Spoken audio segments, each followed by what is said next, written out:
একজন career oriented ছেলে এবং ক্যারিয়ার ওরিয়েন্টেড মেয়ের মধ্যে ডিফারেন্স কত প্রকার এবং কী কী আজকে সেই বিষয় নিয়ে আলাপ করব। তা আমারই পরিচিত এক মেয়ে অনেক দিন আগের, তো উনি আমাকে একটা মেসেজ দিছে আজকে মেসেঞ্জারে, যেখানে উনি আসলে আমাকে বলছে যে যেসব মেয়ে ক্যারিয়ার পার্সিউ করতেছে তাদের আসলে মেন্টালিটি কেমন, বা তারা কি আদৌ কি ফ্যামিলিতে কন্ট্রিবিউট করেন কিনা। তো আসলে তার অ্যান্সারটাই আজকে ভিডিওতে আমি দিচ্ছি। কিন্তু মেইন বিষয় হচ্ছে যে শুধু তার অ্যান্সার না, আসলে পুরা যে প্রেক্ষাপটটা সেটা আজকে আপনাদের সামনে আমি আসলে তুলে ধরবো। মোটামুটি 50 জনের বেশি মেয়ের বায়োডাটা অলরেডি তৈরি করছি, প্লাস তাদের মধ্যে অনেকেই আমার ক্লায়েন্ট, যারা কিনা আমার ম্যাচমেকিং সার্ভিসে ইনক্লুডেড। সো আমার একটা এক্সপিরিয়েন্স আছে যে যেসব মেয়ে হচ্ছে মোটামুটি ক্যারিয়ার ওরিয়েন্টেড, একটা ভালো জব করতেছেন বা ব্যবসা করতেছেন, তাদের রিকোয়ারমেন্টসটা আসলে কেমন থাকে। আবার সেম ওয়েতে আমার ছেলে ক্লায়েন্টের সংখ্যা আরও বেশি, 100+।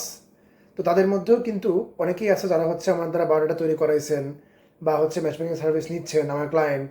তো তাদের মধ্যে অনেকে কিন্তু এস্টাবলিশড, অনেকে এমনও আছে 7 ডিজিট ইনকাম করেন, মানে ইনকাম হচ্ছে মাসে 10 লাখের উপরে, এরকম ছেলেও কিন্তু আছে। এখন তাদেরও কিন্তু এক ধরনের মেন্টালিটি তারা ক্যারি করে। আজকের ভিডিওতে মেনলি উল্লেখ করবো যে দুই শ্রেণীর মানুষ, মানে একজন ভালো ক্যারিয়ারের মেয়ে এবং ভালো ক্যারিয়ারের ছেলের মধ্যে আসলে মেন্টালিটির ডিফারেন্সটা আসলে কি, সেটা আপনাদের সামনে আমি একটু ক্লিয়ার করবো। প্রথমেই আসি হচ্ছে যে একজন ক্যারিয়ার ওরিয়েন্টেড ছেলে, যার কিনা ভালো জব আছে, ভালো ব্যবসা আছে বা কিছু একটা, ওনার রিকোয়ারমেন্টগুলো আসলে কেমন। উনি যখন কথা বলেন ওনার জব নিয়ে বা হচ্ছে ওনার রিকোয়ারমেন্টস নিয়ে, উনি মেইনলি যে কথাটা উল্লেখ করেন সবসময় সেটা হচ্ছে এমন যে আমি এনাফ ইনকাম করতেছি, তো এই কারণে আসলে মানে আমাকে ইনকাম করে খাওয়াতে হবে, এমন মেয়ের আসলে আমার দরকার নেই। বরং এমন মেয়ে আমার বেশি দরকার, বা এমন মেয়েকে আপনি গুরুত্ব দিবেন যারা হচ্ছে ধার্মিক, দেখতে ভালো, ফ্যামিলি ওরিয়েন্টেড, এই টাইপের মেয়েকে আপনি বেশি গুরুত্ব দিবেন। তাদের সবারই এই সেম কথাটাই থাকে মোটামুটি। মানে তারা চিন্তা করেন এভাবে যে আচ্ছা, আমার যেহেতু আসলে আর্নিং এনাফ আছে, so I am ready to provide. আমি হচ্ছে একটা ফ্যামিলির জন্য প্রোভাইড করব, তাদেরকে আমি অর্থনৈতিকভাবে আমি স্বাচ্ছন্দ্য বোধ করাবো, তাদের বেসিক চাহিদাগুলো ফিল আপ করবো, তাদের প্রয়োজন হলে লাক্সারিও প্রোভাইড করবো। মানুষের কথা হচ্ছে তাদেরকে হেল্প করা, মানে একটা ফ্যামিলিকে উপরের দিকে উঠানো বেসিক্যালি। মানে দেখেন, এটা কিন্তু সিম্পল লজিক, আপনারাও জানেন আমিও জানি। সেটা হচ্ছে যে কোনো একটা ছেলে যখন ইনকাম শুরু করে দেয়, তার প্রথম চিন্তাই থাকে হচ্ছে যে তাহলে আমার এখন বিয়ে করা যেতে পারে এবং একটা সংসারের দায়িত্ব নেওয়া যেতে পারে।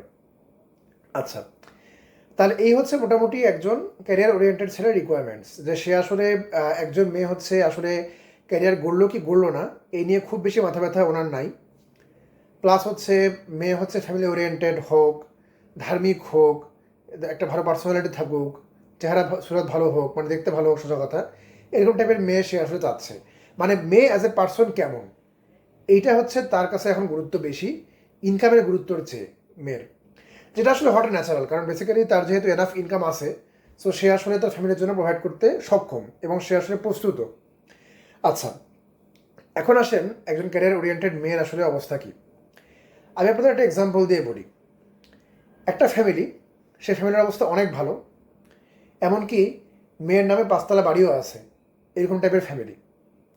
মেয়ে হচ্ছে ডাক্তারি পাশ করা, এখনও মানে অত বড় ডিগ্রি উনি নেন নাই, জাস্ট হচ্ছে এমবিবিএস পাশ করা একজন মেয়ে। উনি ভবিষ্যতে নেবেন, উনি কাজ করতেছেন, ভবিষ্যতে উনি হচ্ছে শীঘ্রই আরও যে ডিগ্রিগুলো আছে এফসিপিএস বা এই টাইপের ডিগ্রিগুলো, এগুলো পার্সিউ করবেন। তো ওনার জন্য ওনার গার্জিয়ান এবং উনি মিলে আর কি আমার কাছে হচ্ছে একদিন কাউন্সেলিং করলেন এবং রিকোয়ারমেন্টসগুলো আমাকে বললেন। তো রিকোয়ারমেন্টসটা হচ্ছে এমন যে যেহেতু মেয়ে ডাক্তারি পাশ করছে, কাজেই তাদের ছেলে মানে যে পাত্র তারা আসলে চুজ করবেন, তাকে ডাক্তার হতে হবে। এবং শুধু এমবিবিএস পাস হলে আসলে হবে না, তাকে অবভিয়াসলি হয় এফসিপিএস পাস বা এমডি পাস, বা মানে বড় ডিগ্রি যেগুলো আছে এগুলো নিয়ে একটা চেম্বার সে করতেছে অলরেডি, পপুলার এরকম ডাক্তার সে চাচ্ছে। অথবা কমপক্ষে বিসিএস, মানে ডাক্তারের যে বিসিএস থাকে, ডাক্তারিদের আপনি নিশ্চয়ই জানেন যে একটা স্পেশাল বিসিএস ডাক্তারদের থাকে, তো সেটা পাশ করে সরকারি ডাক্তার এমন কাউকে তারা চাচ্ছে। তাহলে এখন দেখেন, মেয়ের ফ্যামিলির কিন্তু এনাফ ওয়েলথ আছে, টাকা পয়সা আছে, মেয়েও কিন্তু এনাফ কেপেবল, বিকজ হচ্ছে উনি একটা ভালো সরকারি বিশ্ববিদ্যালয় থেকে পাশ করছেন, সরকারি একটা মেডিকেল কলেজ থেকে উনি পাশ করছেন। তারপরেও ওনার রিকোয়ারমেন্টসটা হচ্ছে একজন ছেলে যার অবস্থান, যার হচ্ছে পেশাগত অবস্থান তাদের চেয়ে আসলে আরও উপরে। এটা হচ্ছে আমি একটা কেস আপনাকে বললাম। আমি আপনাকে আরও একটা কেস বলি। এরকম আরও একজন মেয়ে আছে, আমি আমি আগেই বলতেছি, আমি কোনো ক্লায়েন্টের নামও বলবো না, পরিচয় কিছুই বলবো না, কারণ প্রত্যেকের ইনফরমেশনই হচ্ছে আমার কাছে হচ্ছে পুরোপুরি গোপন এবং প্রাইভেট যেহেতু, এবং সবগুলোই হচ্ছে সিকিউরড, এজন্য হচ্ছে কারো বিষয়ে আমি কিছু বলতেছি না, জাস্ট কাহিনিগুলো আপনাদের বোঝার জন্য আমি আসলে এলাবোরেট করতেছি। আরেকটা কেস বলি, এই কেসটা হচ্ছে আসলে আমার ক্লায়েন্টের কেস না, এটা আসলে অন্য আরেকটা কেস, এজন্য একটু আর কি আরেকটু খোলাসা করে বলতে পারি যেহেতু এটা একটা নন কেস এজন্য। তো বুয়েটের একজন মানে মেয়ে আর কি, উনি বুয়েট থেকে পাশ করে বের হয়েছে, একটা খুব ভালো সিজিপিএ, মনে করেন যে সিজিপিএ হচ্ছে 4 আউট অফ 3.93 আউট অফ 4, কথা কথা বলতেছি আমি, ঠিক আছে। সিজিপিএ খুব ভালো, 3.93 আউট অফ 4, যেটা অনেক ভালো সিজিপিএ, ভালো রেজাল্ট। এখন তার সাথে হচ্ছে একটা ছেলের সম্পর্ক ছিল। এখন সেই ছেলের যে রেজাল্ট সেটা আসলে খারাপ না, বাট তার চেয়ে একটু খারাপ হয়েছে, এবং তার রেজাল্টটা ধরেন যে 3.85, যেটা কিনা স্টিল ভেরি গুড, বুয়েটে খুবই ভালো রেজাল্ট এটা।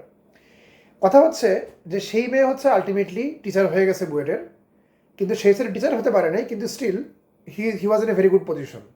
সে একটা ভালো ল্যাবের রিসার্চ অ্যাসিস্ট্যান্ট হিসেবে কাজ করতেছিল, আইসিটির প্রজেক্ট করতেছিল, আর তার ইনকাম খারাপ ছিল না। কিন্তু বিষয় হচ্ছে এই মেয়ে এখন কিছুতেই এই ছেলেকে বিয়ে করতে পারতেছে না, মানে তার যে স্ট্যাটাস তার সাথে আসলে এই ছেলে এখন আর যাচ্ছে না। অনেক দিন পরে, 1-2 বছর পরে যখন ছেলেটাও বুয়েটের টিচার হলো, তখন আলটিমেটলি বিয়েটা সামনে আগালো, তাও অনেক ঠেলে ঠুলে। তো দুইটা কাহিনী অলরেডি বললাম, একটা কাহিনী বললাম একজন ডাক্তার মেয়ের, একটা কাহিনী বললাম একজন ইঞ্জিনিয়ার মেয়ের, এবং সত্যি বলতে এরকম কাহিনী আমি অহরহ অনেক বলতে পারবো আরও, কিন্তু আপনারা মনে হয় আমার কাহিনীর যে মূল থিম সেটা অলরেডি ধরে ফেলছেন। মূল থিমটা হচ্ছে এটাই যে একজন ক্যারিয়ার ওরিয়েন্টেড মেয়ে, সে আসলে ক্যারিয়ার করে একটা ফ্যামিলিকে সাপোর্ট দেওয়ার জন্য না, কথাটা বুঝেন। কেন আমি কথাটা বললাম সেটা আমি একটু বলি। এখন অনেক মেয়ে আমাকে বলতে পারেন কমেন্ট সেকশনে এসে যে অনেক মেয়েই তো আছে যারা হচ্ছে হাই ক্যারিয়ারের একজন মেয়ে, এবং হাজব্যান্ডের সংসারেও সে কন্ট্রিবিউট করতেছে, তার বাচ্চার জীবনেও সে কন্ট্রিবিউট করতেছে। দেখেন আপুরা, আপনাদেরকে আমি একটা সিম্পল লজিক দিই। দেখেন, মনে করেন যে একটা ছেলেকে আপনি বিয়ে করছেন, তার মাসিক আয় ধরেন 2 লক্ষ টাকা, যেটা বাংলাদেশের রেসপেক্ট আসলে খুবই ভালো একটা আয়, তাই না? তো এখন দেখেন, মনে করেন যে আপনার নিজের আয় হচ্ছে 1.5 লক্ষ টাকা মাসে, অথবা ধরলাম যে আপনার আয় 2 লক্ষ টাকাই। এখন আপনি আমাকে বলেন যে আপনি যে 2 লক্ষ টাকা আয় করে আরেকজন 2 লক্ষ বা 2.5 লক্ষ টাকা মাসিক আয়ের ছেলেকে বিয়ে করলেন, ঠিক আছে, এবং আপনি বলছেন যে তার সংসারে আপনি কন্ট্রিবিউট করবেন বা করতেছেন, এতে কি আসলে আদৌ তার কোনো লাভ আছে? কারণ আসলে সেই ছেলের তো আদৌ কোনো ইকোনমিক হেল্পের দরকার ছিলই না আসলে ইন দ্য ফার্স্ট প্লেস। মানে সোজা কথা, আমার যেটা পয়েন্ট সেটা হচ্ছে যে তার লাইফে ইকোনমিক কন্ট্রিবিউশন করে আপনি কিন্তু আসলে অনেক বেশি কোনো ভ্যালু অ্যাড করতে পারতেছেন না, বা অ্যাড হচ্ছেও না, তার দরকার নেই আসলে। দেখেন, কারণ আমি অলরেডি কিন্তু আপনাদেরকে বুঝায় বলছি যে একজন ছেলে যে কিনা মানে হাই ক্যারিয়ারের অধিকারী এবং হাই ইনকাম সে করতেছে, তার আসলে রিকোয়ারমেন্টে একটা হাই ইনকামের মেয়ে নাই। যদি মেয়ে ইনকাম করতে চায় করতে পারে, বা তার মানে তার পক্ষ থেকে আসলে কোনো এরকম রিকোয়ারমেন্টস সে সেট করতেছে না, কারণ সে জানে যে আসলে এই ধরনের মেয়ে তার লাইফে কিন্তু ইনকাম দিয়ে খুব বেশি ভ্যালু অ্যাড করবে না, কারণ ফ্যামিলি চালানোর জন্য সে কিন্তু নিজেই যথেষ্ট কেপেবল। এখন আপনি যেটা করতে পারেন সেটা হচ্ছে তার লাইফের লাক্সারি যেগুলো বা অ্যাসেট যেগুলো সেগুলো একটু বাড়াইতে পারেন, এটুকুই। কিন্তু যেটাকে আমরা বলি হচ্ছে বেসিক চাহিদা বা একটু সেকেন্ডারি পর্যায়ের চাহিদা যেগুলো, এগুলো আসলে সেই আপনার মিট করতে সক্ষম। এখন আপনার যে ক্যারিয়ার, সেই ক্যারিয়ারটা আসলে দরকার কাদের? এমন ছেলেদের দরকার যারা অ্যাকচুয়ালি এত বেশি আয় করতেছে না। ধরেন যে একজন ছেলে আছে যার কিনা পার্সোনালিটি ভালো, ব্যক্তি হিসেবে ভালো, অত্যন্ত সৎ চরিত্রবান, দেখতেও ভালো, তার বয়সটা মোটামুটি যুগোপযোগী, সব কিছু দিক দিয়ে সে ভালো, কিন্তু বেচারার হচ্ছে আয় রোজগারটা আসলে ভালো না, এবং সে জানে যে তার ইনকাম দিয়ে তার সন্তানদের বেসিক চাহিদা ফিল আপ করা তার পক্ষে পসিবল না। এখন আপনি অ্যাজ এ ডাক্তার বা ইঞ্জিনিয়ার বা একজন বড় ব্যবসায়ী বা বড় কর্পোরেট নারী হিসাবে আপনি এই ছেলেটাকে বিয়ে করলে কিন্তু আসলে আপনি রিয়েলিস্টিক্যালি আসলে তার দায়িত্ব আপনি নিতেন, বা হচ্ছে তাকে আপনি তার লাইফে আসলে হেল্প করতে পারতেন রিয়েলিস্টিক্যালি, কিন্তু আপনি সেটা করতেছেন না। আপনার যদি আয় হয় 1 লক্ষ টাকা, আপনি আসলে তার চেয়েও বেশি আয় করে এমন ছেলে খুঁজতেছেন। আপনি যদি ডাক্তার হন এমবিবিএস পাস, আপনি আসলে এসিপিএস পাস ছেলে খুঁজতেছেন। আপনি যদি বুয়েট পাস করে ইঞ্জিনিয়ার হন, আপনি অ্যাটলিস্ট বুয়েট পাস করে ইঞ্জিনিয়ারিং খুঁজতেছেন, যার এখানে রেজাল্ট আপনার সমান বা আপনার চেয়েও ভালো। তার মানে আলটিমেটলি আপনি এমন ছেলেকেই খুঁজতেছেন যে কিনা অলরেডি হিমসেলফ স্ট্যাবলিশড এবং আপনার হেল্পের কোনোই দরকার নাই। এখন ধরেন আমি আপনাকে একটা এক্সাম্পল দিই। ধরেন যে আমার বাসায় অলরেডি মনে করেন যে অনেক ধরনের খাবার রান্না করা আছে। আপনি আমার বাসায় আসছেন গেস্ট হিসাবে, অ্যাজ এ গেস্ট আপনি আসছেন, আপনি ধরেন খুশি হয়ে ভালো লেগে একটা হচ্ছে পায়েস বা সেমাই রান্না করে নিয়ে আসছেন। অবভিয়াসলি আমি খুশিই হব, কিন্তু বিষয় হচ্ছে আমার কিন্তু এটা দরকার নেই। দরকার কার আছে? ধরেন যে আপনার বাসার একটু দূরেই হচ্ছে একটা বস্তি এরিয়া আছে যেখানে অনেকেই না খেয়ে থাকে, সেখানে যদি আপনি নিয়ে যান সেই সময়টা, তাদের কিন্তু আসলে অনেক হেল্প হবে। তো ultimately moral of the story এটাই যে একজন ক্যারিয়ার ওরিয়েন্টেড যে মেয়ে, সে আসলে আদৌ মানে একটা পরিবারের যে অর্থনৈতিক প্রেক্ষাপট চেঞ্জে কোনো ভূমিকা আসলে উনি রাখতেছেন না। এটা বাস্তব কথা। অনেকে খারাপ লাগতে পারে, কিন্তু এটাই বাস্তব। এখন দেখেন, এক শ্রেণীর মেয়ে আছে যারা হচ্ছে অর্থনৈতিক ক্ষেত্রে পরিবারে সবচেয়ে বেশি ভূমিকা রাখতেছে। তারা কারা? খুব খারাপ লাগবে শুনতে, কিন্তু সত্যি কথা, তারা হচ্ছে গার্মেন্টস কর্মী, ইটের ভাটায় কাজ করে এরকম মহিলা এবং কাজের বুয়া। কেননা তাদের আয়ের যে অংশ সেটা অলমোস্ট পুরোটাই সে আসলে সংসারে খরচে ব্যয় করে ফেলে। ঠিক আছে? এরা হচ্ছে প্রকৃতপক্ষে হচ্ছে যেটাকে আমরা বলি যে সংসারে ইকোনমিক কন্ট্রিবিউশন করা, স্বামীর সংসারে তারা এটা করতেছে। কিন্তু যাদেরকে আমরা আসলে আইডলাইজ করি, মানে মেয়েদের ক্যারিয়ারের ক্ষেত্রে যে পিক বা যেটা হচ্ছে আসলে আমরা বলি যে উইমেন এম্পাওয়ারমেন্ট, সেখানে আমরা যাদের আইডলাইজ করি তাদের কিন্তু আদৌ তাদের পরিবারের অর্থনৈতিক অবস্থা চেঞ্জে কোনো ধরনের ভূমিকাই নেই। কারণ যাদের আসলে মানে যাদের আসলে আপনাদের কাছ থেকে অর্থনৈতিক সাহায্য দরকার, তাদের লাইফ, তাদেরকে আপনি আপনার লাইফে ঠাঁই দিবেন না বা ঠাঁই দেওয়ার জন্য প্রস্তুতি না। এবং মজার বিষয় হচ্ছে এই কারণেই কোরআন শরীফে কিন্তু একটা মজার বিষয় উল্লেখ আছে, সেটা হচ্ছে যে আমি পুরুষকে নারীর উপর প্রাধান্য দিয়েছি। কেন? কারণ হচ্ছে পুরুষরা হচ্ছে নারীদের ভরণ পোষণের দায়িত্ব নেয়। এই আয়াতটা পড়ার পর আমার প্রথমে মনে হতো, আগেকার দিনে আর কি, যখন আমি ম্যাট্রিমোনিয়াল সার্ভিস শুরু করি নাই তখন মনে হতো যে এখন তো বহু নারী আছে যারা হচ্ছে নিজের আয় নিজেই করতেছে, তারা ছেলে ভরণ পোষণ দেয়, এই কথার মানেটা আসলে কি? মানে আসলে এটাই যে একটা মেয়ে যত ভালো জবই করুক না কেন, আলটিমেটলি সে আসলে তার চেয়েও ভালো জবের ছেলে যাচ্ছে, যার ফলে at the end of the day সে কিন্তু তার চেয়ে সুপিরিয়র বা তার সমান কাউকেই বিয়ে করতেছে এবং সে কারোর দায়িত্বই নিচ্ছে না। এবং মেজর ইকোনমিক যে রোলটা বা সেফটি নেটটা, এটা আসলে একটা ছেলেই প্লে করতেছে আলটিমেটলি। সো এজন্যই আমি আসলে অনেক ছেলে যারা ক্যারিয়ার ওরিয়েন্টেড বা হাই ক্যারিয়ারের অধিকারী, তাদেরকে আমি সবসময় পরামর্শ দিই, যদি খুব সমস্যা না থাকে, তাহলে আপনি পারলে একজন শিক্ষিত এবং ফ্যামিলি ওরিয়েন্টেড মেয়েকে আপনি বিয়ে করেন। কারণ এতে আপনার লাইফে গেইন থাকবে। সেই মেয়েটা আপনার হচ্ছে সংসারকেও মানে সাজায় দিবে, আপনার বাচ্চা কাচ্চাকেও সুন্দরভাবে বড় করবে, এবং হচ্ছে আপনার মানে যা যা দরকার আপনার বাসাগুলো সাজানোর জন্য। কারণ আপনি কিন্তু যেহেতু ক্যারিয়ার ওরিয়েন্টেড একজন ছেলে, কাজে আপনি কিন্তু আসলে পরিবারকে অত বেশি সময় দিবেন যে এমন না। এই সময়টা আপনার ওয়াইফে আলটিমেটলি দিয়ে আপনার যে গ্যাপটা আছে এটা ফিল আপ করবে। এটা হচ্ছে আমার তাদের জন্য পরামর্শ থাকে।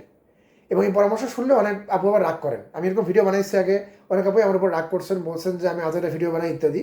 কিন্তু আমি লজিক্যালি আপনার সামনে আজকে তুলে ধরলাম যে একজন ছেলে যে হাই ক্যারিয়ার অধিকারী এবং একজন মেয়ে যে হাই ক্যারিয়ার অধিকারী, তাদের মানসিকতায় আসলে ডিফারেন্সটা কী এবং আসলে তারা যে ভ্যালুটা অ্যাড করতেছে তাতে অ্যাকচুয়ালি ডিফারেন্সটা কী। এবং আরও মজার বিষয় হচ্ছে এই যে বিষয়টা বলে আমি শেষ করি আজকে ভিডিওটা। দেখেন, ধরেন যে একজন মেয়ে, সে হচ্ছে ইঞ্জিনিয়ার, একটা ভালো কোম্পানিতে জব করে বা বিসিএস ক্যাডার, যাই হোক না কেন, আই মিন সামথিং।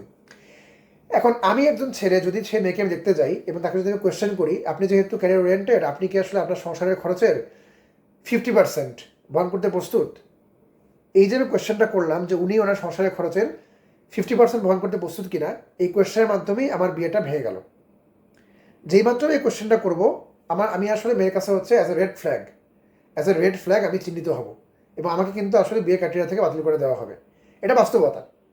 এবং এরকম ক্লায়েন্ট আছে যে কিনা এরকম কথা জিজ্ঞেস করছে, করার পরে আলটিমেটলি পুরো ইন্টারভিউটাই আসলে মেয়ের সাথে নেগেটিভ ইনফিনিটি দিয়ে ঘুরে গেছে এবং বিয়েটা আলটিমেটলি আর হয়নি। এটা আপনারা ট্রাই করে দেখতে পারেন যে একজন মেয়ে যে ক্যারিয়ার ওরিয়েন্টেড, তাকে আপনি ইন্টারভিউর সময় বলবেন যে আমার একটা এক্সপেকটেশন যে আপনি সংসারে 50% খরচ বহন করবেন। সেক্ষেত্রে তার আসলে মনোভাব কী হয় আপনি সেটা আমাকে এসে বলবেন। খুব রেয়ার কেসে সে আপনাকে জাজ করবে না, বেশিরভাগ ক্ষেত্রে সে জাজ করবে। এবং মজার বিষয় হচ্ছে, যদি সে 50% বহন করতে রাজিও হয়, তবুও সে এমন ছেলেকেই বিয়ে করতেছে যে অলরেডি 100% বহন করার জন্য কেপেবল। কাজে সেটা আসলে আদৌ ভ্যালুকে অ্যাড করতেছে, আপনি চিন্তা করে দেখবেন। তো ধন্যবাদ সবাইকে। আসসালামু আলাইকুম।